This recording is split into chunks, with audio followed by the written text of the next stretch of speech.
మీరు మాట్లాడతారా? మీరు నాకు ఉత్తరాంధ్ర గురించి మీరేం బీగుతున్నారా? మీరందరూ పార్టీగా మీ ఎంత 30 మంది ఎంపీలు మీరందరూ కలిపి ఎందుకు మీరు ప్రైవేట్ గనులు మీరు తీసుకురావట్లా? జిందాల్ స్టీల్ ప్లాంట్కే ప్రైవేట్ మైన్స్ ఉన్నాయే, మీరు ఎందుకు తీసుకురాలేకపోయారు? గనులు ఎందుకు ఇవ్వలేకపోయారు? ఈ రోజున వైజాగ్ స్టీల్ ప్లాంట్ కార్మికులు కూడా చెప్తున్నాను ఈ సభాముఖంగా, కార్మిక సంఘాల నాయకులకి, నేను చిత్తశుద్ధిగా ఉన్నా, మీరు చిత్తశుద్ధిగా ఉన్నారా లేదా మీరు గుర్తుపెట్టుకోండి. మీరు నిలబడతానంటే చెప్పండి. వైజాగ్ స్టీల్ ప్లాంట్ని ప్రైవేట్ పరం కాకుండా కాపాడే బాధ్యత మేము తీసుకుంటాం. కానీ మీరు నిలబడాలి. మమ్మల్ని బావిలోకి నెట్టేసి మీరే తీసుకురంటే మేము చేయమమ్మా. మీరు కూడా రావాలి బయటికి.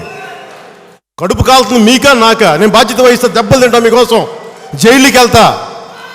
కానీ మీరు బయటికి రాకుండా మీ కడుపులో ఉన్న చల్ల కదలకుండా అంతా మీరే చేయండి మేము చెయ్యం. మీరు రావాలి బయటికి.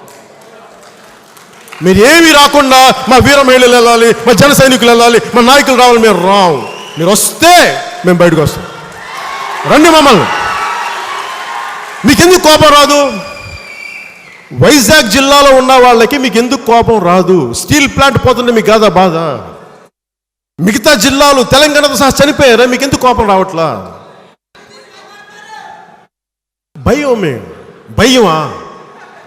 అరే నేను ఈ దేశంలో పటేల్ గారి తర్వాత అత్యంత బలమైన హోంమంత్రితో అమిత్ షా గారితో నేను మాట్లాడానే భయం లేకుండా. ఎందుకు మాట్లాడగలిగాను? నా నేల మీద నాకు ప్రేమ ఉంది, నా సమాజం మీద నా గౌరవం ఉంది.